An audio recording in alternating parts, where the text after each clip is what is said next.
Do you ever feel like manifestation is just another thing on your to-do list that you don't have time for? Like your spiritual practice is something that you have to do? Honestly, you're not alone because I felt that way too. Something that's really changed my relationship with manifestation is blending it into my lifestyle so that no matter what I'm doing, I'm also manifesting. I call this manifestation as a lifestyle, and it's single handedly made the entire manifestation journey more enjoyable for me. And I've seen my desires show up with a lot more ease. Manifesting as a lifestyle has made manifestation go from feeling like a task to something I just naturally do because it's who I am. If you'd like to learn more about this, I've created a step by step guide for you. I'll link it in my show notes so you can check it out. You're listening to the Affirmation Addict podcast with Pyle Corley. This podcast will teach you about the power of affirmations while making manifestation easy and accessible for you in order to enhance your spiritual consciousness. Thank you so much for being here, and now it's time to get started.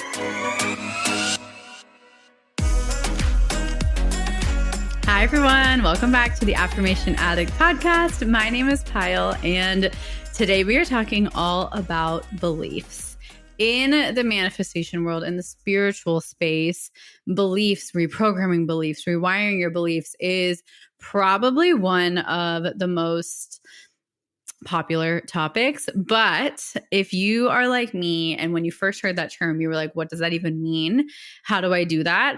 This episode is for you. I want to talk you through what we all, including myself, mean by when we're saying reprogram your beliefs and why it is such a popular recommendation. I fully stand by it. And once I started to understand what beliefs are, how they're formed, it really started to make sense to me. So this episode is a little bit more educational in terms of what are your beliefs, giving you kind of some examples, because I find that when you understand your manifestation principles, when you understand why someone is asking you to reprogram, why is someone asking you to write down your affirmations? Why are we talking about visualizing? Like when you understand why and it finally clicks, because I think everyone tries to explain why in some way or form, but everybody explains it a little bit differently. So I hope if you still don't fully resonate or completely understand or are like, oh my gosh, yes, I get it.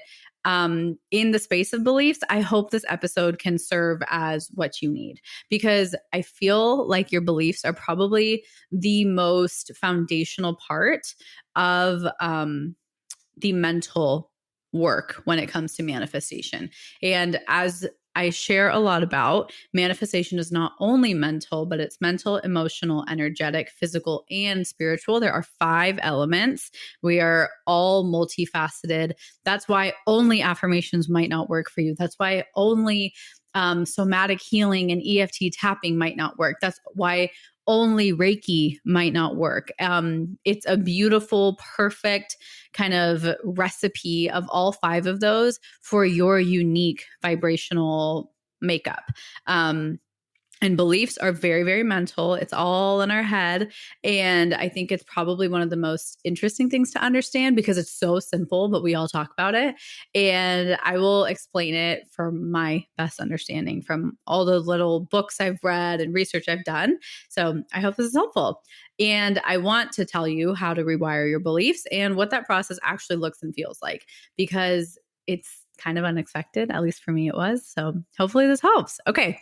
So what are our beliefs? Our beliefs are literally just facts, statements that we individually believe to be true. The sun being yellow is a belief, because my color of yellow might be different than your color of yellow.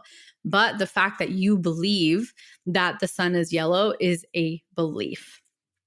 The best way I can explain what is and isn't a belief is that everything that you have an opinion about, everything that you have a perspective about, everything that you believe to be true, like whether it is someone hurt you or someone not, every single thing is a belief. Every thought you think is rooted in a belief. Every feeling you experience is a reaction to a certain belief.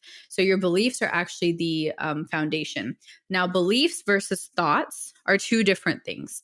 Your beliefs are kind of rooted in your subconscious mind versus your thoughts are rooted in your conscious mind. So your beliefs are like your value systems, who you think you are, how you believe the world works, your perspective on things, all of the little filters that you look at your life through, those are your beliefs. Your thoughts, on the other hand, is almost like a mental rehearsal of those beliefs. So your thoughts and your beliefs are connected, but just like your emotions are a response to your beliefs, your thoughts are you articulating your beliefs. Your thoughts are different ways that you articulate your beliefs, and not all of them are true. Similarly, not all of your beliefs are true, but they are true to you. Let me repeat that part again because I think that can be confusing. So, your beliefs, everything is a belief. Is that food spicy? Yes, that's a belief. Sorry, I'm blanking. There's a dust storm going on outside right now, and I'm kind of just watching it because it is very dusty outside. Is making money hard? That's a belief. It might be true for you. It might be false for somebody else. A belief is anything that you believe is true, versus a thought is your way of articulating that belief. And both of them are not like undeniably true or false, but they are true for you specifically. So your beliefs will feel like truths to you. A belief could be, I look better in the color pink and I look bad in the color blue. That is a belief. It's an opinion. It's a perspective. It's the way you see yourself. So the best way to explain it is, I think everything is really a belief, or everything is rooted in a belief. If it doesn't feel like if it's a belief, it's a belief being articulated. So maybe you're like, well, I don't think that me thinking food is spicy is a belief. Well, then that's a belief being articulated through a thought. In my opinion, they're honestly pretty similar. And for the sake of the simplicity of this conversation, let's call them the same thing right now, because I think they're really similar. So your belief system, the way it was formed, your predominant belief system, your subconscious mind is almost like your coding for the world, like your hardwiring. Imagine like a computer and you have a software that you're trying to create the code for. Your belief system is the coding of that software, and the way that software runs is the way your life runs, because your life is a response to your belief systems. It is a direct reflection of your belief systems, and it is constantly evolving according to your belief systems.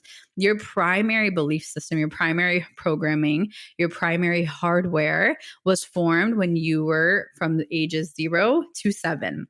So most of your beliefs are from that young version of you, which you had less control over. Your caretakers, your parents, the people you were around, the things that your parents were talking about, that is actually what was forming your belief systems. That's where you learned as the programming. And now you have more awareness and you're like, well, I don't love all of that and I want to change some of it. That's the reprogramming that you are setting out to do, is you're trying to set out to reprogram your 0 to 7-year-old version of programming the way your parents were at that time. That's the programming that you are actually really working on unlearning or relearning. And the reason it is so important to understand that is because I think it can be so easy to judge ourselves on this journey of rewiring our beliefs, because you're like, why do I have a belief that I'm not worthy? And it's our perspective. Even if something happened to us, even if someone treated us so poorly, it is the meaning we assign to it. It is the truth that we created with it. Our belief systems are up to us, and they can be changed at any point. And you know, the really cool thing is your beliefs, the way they're created is through repetition. That is really it. Like, it is repetition and maybe a little bit of evidence. But more than anything, it's repetition, because 0 to 7 is the age of repetition, right? Like, you hear things over and over and over again. Like, so when your parents were like, don't do this, or I won't give you a chocolate, you imagine that if you are going against someone's rules, you're not going to be successful. And how does that permeate into so many things? even though your parents were literally just trying to get you to eat more food, it turned into a meaning and a story you created about yourself. So it's not your parents' fault. It's not your fault. It's just the way you process that situation as a little child and how much it's perpetuated itself. So I think the most important thing when you're looking at your beliefs and reprogramming them is to not judge anybody, no blame, because it doesn't serve us, even if there is a deserving blame. I just don't play that game. I don't think it raises anything. I don't think it propels me forward. I think it holds me back. So I just don't play any blame game to myself or to whoever influenced that belief system. Like I said, even if they are worth blaming, I don't think it helps in this situation, because I'm not saying all actions are warranted or justified, but I don't think blame helps when you're trying to take control over your belief systems. So with repetition, if you heard 100 times that the sun was green, you would believe, actually 100,000 times probably, you would believe that the sun was green. If you heard you are so loved, you are so worthy 100,000 times as you were growing up, you would probably believe that.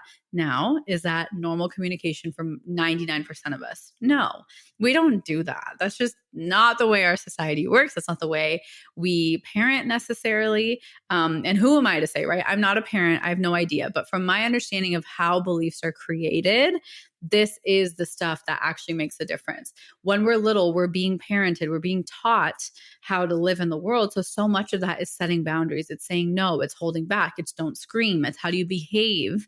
And think about how those different things actually will perpetuate into different areas of your life as you grow up.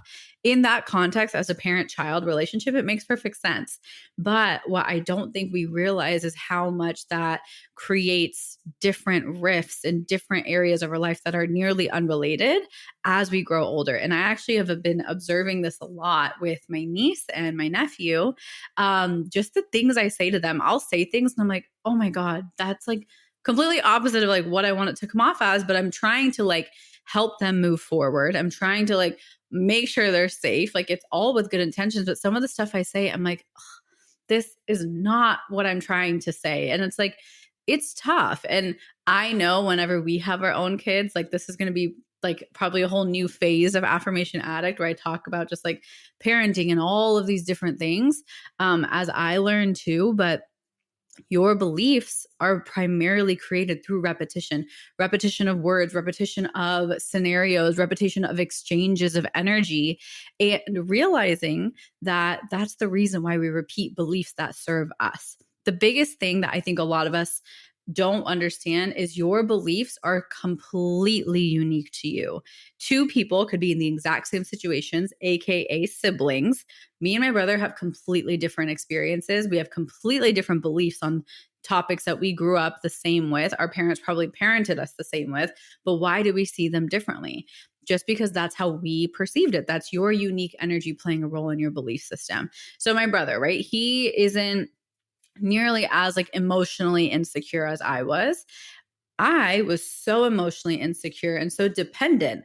What's the difference between that? I don't know. Maybe it was that I'm the younger sibling and I needed his emotional support. Whatever it is, right? Like, but our beliefs are completely unique to us, and certain situations most likely in your childhood are contributing to some of those deeper rooted beliefs. So what's important in belief work is one, not blaming. Two, realizing that no one can tell you your belief except you, which is the hardest part.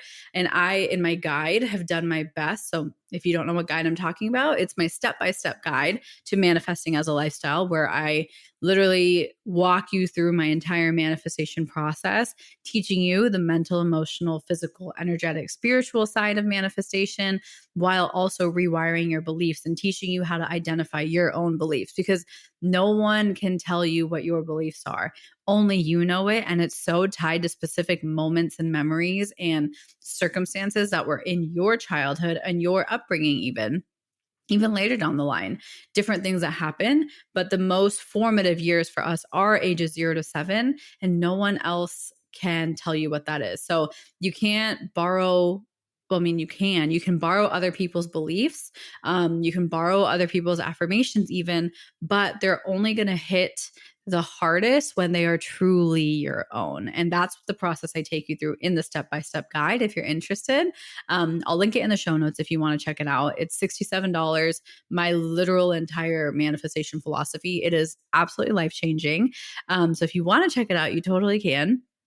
But in terms of what the process is of how a belief is formed, it's pretty dang simple. It's you were born, you were being bombarded with other people's thoughts, beliefs, circumstances, and your own circumstances and perspectives, and you formed those beliefs through the repetition of being exposed to those scenarios.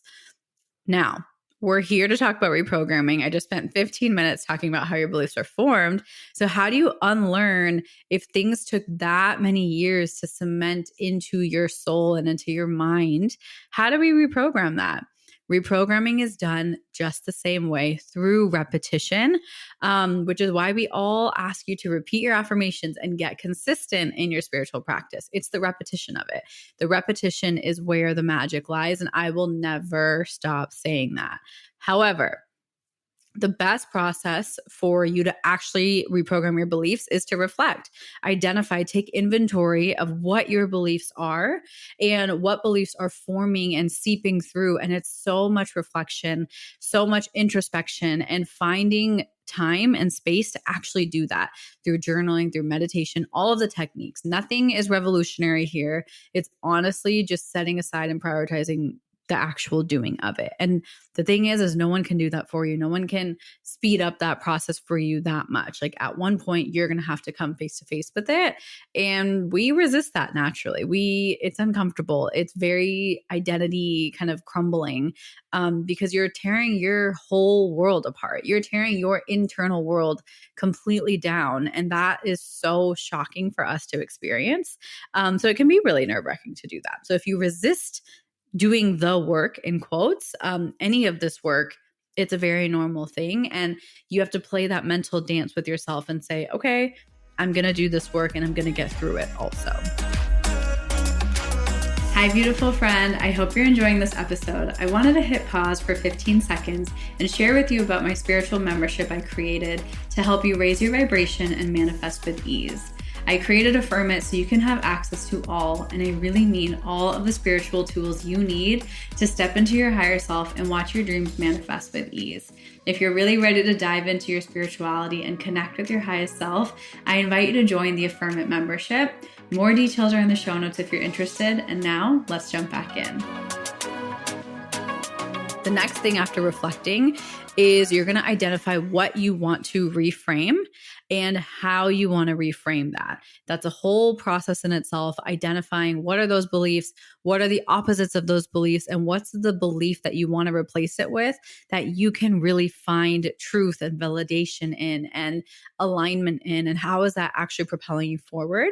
And then it's repetition. So you're going to repeat it. You're going to repeat it mentally. You're going to repeat it out loud. You're going to repeat it in the way you show up. It's not just only repeating it as an affirmation. It's repeating it through your actions. It's how would the version of me who believes this act? And asking yourself that question and distinguishing that there's a difference between who you are now and who you want to be, but knowing that you can tap into both of those. I know this is a little bit more kind of advanced, so to speak. And if you need help doing this and you need that like step-by-step guidance, grab the guide. The guide walks you through this. It teaches you how to do this. But if you've been listening to my stuff for a while and you feel pretty confident, please try this. Like, give yourself the permission to go through this process of reflection, reframing, and repeating. That's the process. It's only one more step than how your beliefs were formed. Basically, your beliefs were formed through repetition and choosing to believe it. And now it's reflect, reframe, and repeat again. However, when you're on the journey of reprogramming your beliefs, which is a huge part of manifestation, stepping into that, you are going to be confronted and given hundreds of opportunities to really practice the belief. And I think that's the most discouraging part when you're on it and speaking so rawly, like when you are working so hard to navigate a belief. Say your belief is around money, right? You want to believe that you are actually abundant. And right now you believe that you are so unabundant. you will be the universe, and just the way energy works and the way that you can finally start to embody a belief is by actually practicing it. And what is practice? Practice is being handed a situation where you don't believe it at all and realizing, how do I actually believe this? You're being given opportunities to practice choosing to believe, not your default belief, but choosing that new one. That's the biggest part of the process that I think a lot of people get stuck on, get discouraged on, and feel like they're not making progress, even though it's the biggest evidence of progress you could ask for. When you're being handed multiple keyword chances to practice your new belief, practice choosing consciously a new belief, you're doing it right. And it will feel very uncomfortable. You will most likely have the gut reaction to be like, oh my gosh, I'm doing all this work, it's not working.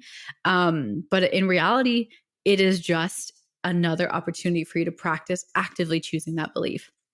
That's why they say when everything isn't going your way, your manifestation is probably right around the corner. It's because practice that belief one more time, and it could be the last time you're being forced to practice it before you can embody it fully in your world.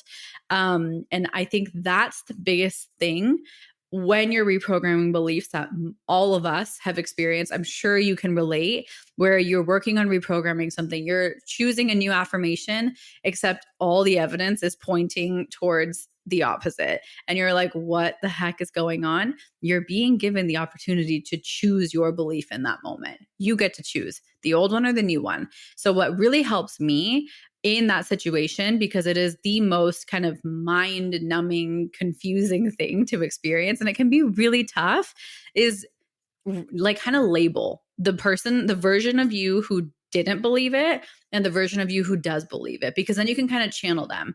Like, for example, you can name one version, kind of going back to the money example, like unabundant, and you can name the other one abundant, whatever. Or you can get more creative. Like you can give names like pile and I don't know, higher version of pile, like however you want to name it, but like realizing it's two distinct versions of yourself and you are the observer.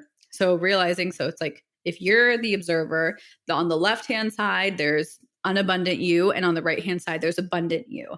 How would unabundant you act, and how would abundant you act in this situation? And in that moment, you get to choose, because your beliefs are the foundation of your thoughts. They're the foundation of your emotions. They're the foundation of your actions, all three of which are so important on your manifestation journey. So you're going to be given opportunities to practice how to mentally feel that belief, emotionally feel that belief, and physically embody that belief. It's all going to happen, and it can feel really unnatural at first. And that unnaturalness is so normal. And if you can remind yourself that it's an indicator of your growth, it'll make it a lot easier. It won't be fully easy. It might feel new. It might not feel comfortable right away. But when you can keep coming back to your practice of choosing this new belief, even if it feels a little bit difficult at first, that's okay, because the more and more you do that, the more and more you're reminding yourself and kind of unstitching and restitching your belief system and creating that new version of yourself. It's like when you rip off the Band-Aid, right? Like when you're letting a wound heal, you have to kind of let it scar. You can't peel the scar off. You can't mess with the scar tissue. It has to kind of come to the surface and then settle. That's kind of what it feels like when you're rewiring beliefs. Like it feels tough. It feels just really fresh. And as you go through it, it's going to feel like it's actually processing and becoming part of who you are. It is a transition, and realizing that the work you're doing is intense work. And I know you guys are already doing that work. It's intense, and you're not alone, and you are doing it. You are in this process. So use this podcast as your little guide to really work through and recreate your own beliefs. And like I said, if you need help doing that, if you want a little bit of assistance, if you want this all kind of explained with action steps and everything, you might love the guide. So I invite you to check that out. It's going to be in the show notes as my step-by-step guide to manifesting as a lifestyle. And you're capable of reprogramming your beliefs all on your own. And actually, you're the only one who can do it. So try it out. give yourself credit through it and be gentle with yourself as you do it. All right. I love you. I hope this episode was inspiring and gave you a good foundation on how to actually reprogram your beliefs and what the process can actually look and feel like, because you are not crazy if it feels daunting sometimes. And you'll have days like that, and you get to keep practicing. It is an honor, actually. So I hope you can start to see it that way and continue reprogramming to become even better versions of yourself. So I love you, and I will see you next week. Bye. Thank you from the bottom of my heart for listening, and I hope you enjoyed today's episode. If this episode resonated with you, it would mean the world to me if you could rate and review the podcast and share it on your social media so I know to keep creating episodes that are inspiring you to manifest. I'm so genuinely grateful for the time we shared today, and I'd love for you to join the community by following @AffirmationAddict on Instagram. To continue diving into spirituality and manifestation, head over to my website, affirmation-addict.com. Until next time, I'm sending you so much love and so much healing energy.